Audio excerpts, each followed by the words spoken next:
Good evening dear student. मैं Bhanu sir आप लोगों के बीच 10वीं कक्षा का फर्स्ट अध्याय श्रम विभाजन जाति प्रथा को पढ़ाने वाले हैं, जिसके लेखक हैं भीमराव अंबेडकर। और भीमराव अंबेडकर के बारे में जितना कहा जाए उतना कम है, क्योंकि इन्हीं के द्वारा हमारे देश का संविधान लिखा गया है। जैसा कि सबको मालूम है कि आज अगर यदि हमारा देश का कानून, हमारा देश जो चलता है वो संविधान के आधार चलता है। तो यह चैप्टर के रचनाकार या लेखक बोलिए, जिसके लेखक हैं भीमराव अंबेडकर साहब। एक्चुअली यह जो श्रम विभाजन जाति प्रथा अध्याय है, यह एक निबंध है, और यह निबंध अंबेडकर साहब के भाषण से लिया गया है। इन्होंने एक भाषण लिखा था, एनिहिलेशन ऑफ कास्ट, जिनका हिंदी रूपांतरण किया है ललई सिंह यादव ने। बहुत बार इसका ये क्वेश्चन भी एग्जाम में पूछा गया है कि श्रम विभाजन और जाति प्रथा जो है किस भाषण से लिया गया है, और इसका हिंदी रूपांतरण कौन किया था। तो बता दें कि यह जो निबंध है, यह अंबेडकर साहब के माध्यम से जो लिखा गया भाषण है, जो कि एनिहिलेशन ऑफ कास्ट, ये एक भाषण लिखा था, और इन्हीं भाषण से यह चैप्टर लिया गया है। और इसका जो हिंदी रूपांतरण किया है वो किया है ललई सिंह यादव ने। क्योंकि यह जो भाषण इन्होंने लिखा था, यह भाषण जाति पाति तोरक मंडल लाहौर के वार्षिक सम्मेलन के अध्यक्षा भाषण के रूप में तैयार किया गया था, परंतु इसकी क्रांतिकारी दृष्टि से आयोजकों की पूर्णतः सहमति न बन सकने के कारण सम्मेलन स्थगित हो गया और यह भाषण नहीं पढ़ा सका।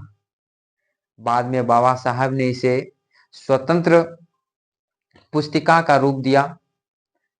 तो आज हम लोग इसी भाषण का एक छोटा सा पार्ट हमारे किताब में है, जिसके बारे में हम लोग पढ़ेंगे। तो सबसे पहले हम लोग लेखक परिचय ही जान लेते हैं, क्योंकि बहुत ऐसा क्वेश्चन हमारे एग्जाम में जो है लेखक के बारे में पूछा जाता है, जैसे कि उसका जन्म, उसका मृत्यु, उनके पिता का नाम, उनकी माता का नाम, या फिर उन्होंने कहाँ तक अपना पढ़ाई किया, उन्होंने क्या क्या किया। तो इसके बारे में हम लोग डिटेल से पढ़ेंगे। सबसे पहले जान लेते हैं कि लेखक जो है इसका भीमराव अंबेडकर है, और इसका जन्म अगर देखा जाए तो भीमराव अंबेडकर का जन्म 14 अप्रैल 1891 ईस्वी में हुआ था। भीमराव अंबेडकर का जन्म कब हुआ था? 14 अप्रैल 1891 ईस्वी में। जन्म स्थान की बात करें, इसका जन्म महू में हुआ था, जो कि मध्य प्रदेश में है। और इनके पिता का नाम रामजी सकपाल और माता का नाम है भीमाबाई। तो बाबा साहब भीमराव अंबेडकर जो है इसे मानव मुक्ति के पुरोधा भी कहा गया है, और ये अपने समय में सबसे सुपठित जनों में से एक थे। और यदि इनकी प्रारंभिक शिक्षा के बारे में यदि बात करें तो प्रारंभिक शिक्षा इनका अपने ही गांव में हुआ था, क्योंकि ये दलित परिवार से आता था और काफी निर्धन परिवार था। इनके बारे में अगर यदि आप जीवनी पढ़ेंगे तो बहुत ही कष्टमय जीवन बीता। इनकी शिक्षा की अगर यदि बात करें तो जब ये पढ़ने के लिए जाता था तो इनके जो गुरुजी थे इनको अलग बैठाता था। इनको जो है सभी बच्चों के तरह जो है खेलने कूदने की भी आज़ादी नहीं थी। तो कई तरह के इनके लिए पाबंदी था, फिर भी इन्होंने उन सब कष्ट को झेलते हुए आगे बढ़ा और उच्चतर शिक्षा के लिए बड़ौदा नरेश के प्रोत्साहन पर इन्होंने जो है सबसे पहले न्यूयॉर्क गया, फिर वहाँ से लंदन गए, तो ऐसे में देखते हैं कि उन्होंने संस्कृत का धार्मिक, पौराणिक और पूरा वैदिक वाङ्मय अनुवाद के जरिए पढ़ा। और आज अगर यदि बात करें तो सब मिलाकर वे इतिहास मीमांसक, विधिवेत्ता, अर्थशास्त्री, समाजशास्त्री, शिक्षाविद तथा धर्म दर्शन के व्याख्याता बनकर उभरे। तो हमारे बाबा साहब भीमराव अंबेडकर जो है हर एक क्षेत्र में, शिक्षा का किसी भी क्षेत्र ले लीजिए, उनमें से जो है ना आगे रहा। उसके बाद अगर दी इनकी जीवनी में से अगर दी इन्होंने क्या किया, तो सबसे पहले अगर दी बात करें तो इन्होंने सबसे पहले इन्होंने अपने देश में कुछ समय तक वकालत भी किया है और समाज के प्रति बेहद सक्रिय रहा। इन्होंने सबसे पहले जो है अछूतों को जो है ना मानवीय अधिकार दिया, क्योंकि इन्होंने अपने जीवन में एहसास किया अछूत क्या होता है। अछूतों, स्त्रियों और मजदूरों को मानवीय अधिकार और सम्मान दिलाने के लिए अथक प्रयास किया और इसके जीवन में चिंतन एवं रचनात्मक के मुख्यतः 3 प्रेरक व्यक्ति भी रहे। यह भी क्वेश्चन कई बार पूछा गया है कि बाबा साहेब भीमराव अंबेडकर के जो है रचनात्मकता के मुख्यतः कितने प्रेरक व्यक्ति थे, तो इसका आंसर होगा 3। तो कौन कौन? तो बुद्ध, कबीर और ज्योतिबा फूले।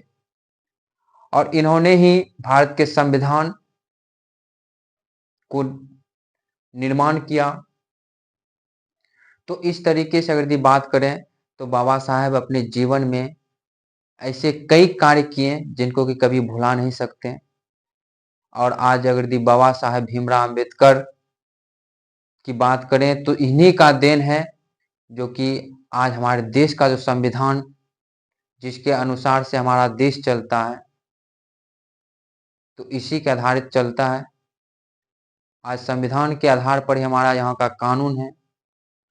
तो इस तरीके से इनके द्वारा कई ऐसे लिखे गए पुस्तकें हैं जो कि काफी महत्वपूर्ण है। थोड़ा उसके बारे में हम देख लेते हैं। सबसे पहला पुस्तक है द कास्ट इन इंडिया, दूसरा है द अनटचेबल्स, तीसरा है हु आर शुद्राज, चौथा है एनिहिलेशन ऑफ कास्ट और पांचवा बुद्धिज्म एंड कम्युनिज्म। और भी कई सारे इनके द्वारा लिखे गए पुस्तक हैं जिसमें कि सबसे महत्वपूर्ण और कई बार एग्जाम में पूछा गया है, द कास्ट इन इंडिया के लेखक कौन है? तो भीमराव अंबेडकर। द अनटचेबल्स के लेखक कौन है? तो भीमराव अंबेडकर। हु आर शुद्राज के लेखक कौन है? तो भीमराव अंबेडकर। इस तरीके से कई बार क्वेश्चन भी जो है एग्जाम में देखने को मिला है। तो इन्होंने जो है भारत सरकार के कल्याण मंत्रालय में भी बहुत समय व्यतीत किया है, बहुत ही योगदान दिया है। और अगर कहा जाए तो बाबा साहेब अंबेडकर संपूर्ण वाङ्मय नाम से 21 खंडों में प्रकाशित भी हो चुका है। ये भी क्वेश्चन कई बार पूछा गया है कि बाबा साहब भीमराव अंबेडकर के जो है संपूर्ण वाङ्मय कितने खंडों में प्रकाशित हुआ है? तो यह जो है 21 खंडों में। तो इस तरीके से आज इस लेखक के बारे में अगर कई तरह के क्वेश्चन बना है। सबसे पहला तो इसका जन्म कब हुआ था? 14 अप्रैल 1891 ईस्वी में। कहाँ हुआ था? तो महू मध्य प्रदेश में। पिता का नाम क्या था? तो रामजी सकपाल। माता का नाम क्या था? तो भीमाबाई। प्राथमिक शिक्षा के बाद यह किसके प्रोत्साहन से जो है उच्चतर शिक्षा के लिए सबसे पहले जो है न्यूयॉर्क गया? तो बड़ौदा नरेश के प्रोत्साहन से। उसके बाद फिर कहाँ गए? तो इंग्लैंड गए, लंदन। तो इस तरीके से इन्होंने अपना जो है अपने जीवन को संवारा और साथ ही साथ आज सिर्फ देश ही नहीं पूरे विश्व में इसका नाम जो है रोशन है। तो अंत में जो है इसकी जो मृत्यु हो जाती है दिसंबर 1956 ईस्वी में, जो कि दिल्ली में इनका जो है निधन हो गया। तो आज हम लोग इस तरीके से श्रमबाज और जाति प्रथा के लेखक जो थे बाबा साहब भीमराव अंबेडकर के बारे में जाने। तो पुनः फिर हम इस चैप्टर के बारे में पढ़ेंगे। क्योंकि समय कम है, इसीलिए हम जहाँ तक हो सके डिटेल्स करेंगे और साथ ही साथ आप लोग भी वीडियो के माध्यम से जो भी मुख्य मुख्य बातें हैं उसको नोट करते जाना है, ताकि उसको अगर यदि आप नोट करते जाएंगे तो उसको अगर यदि एग्जाम के पहले अगर यदि पढ़ लेंगे तो कहीं ना कहीं काफ़ी फायदेमंद होगा। इसलिए आज सिर्फ लेखक का परिचय हम लोग देखेंगे, उसके बाद फिर अगले दिन इस चैप्टर को पढ़ेंगे। धन्यवाद।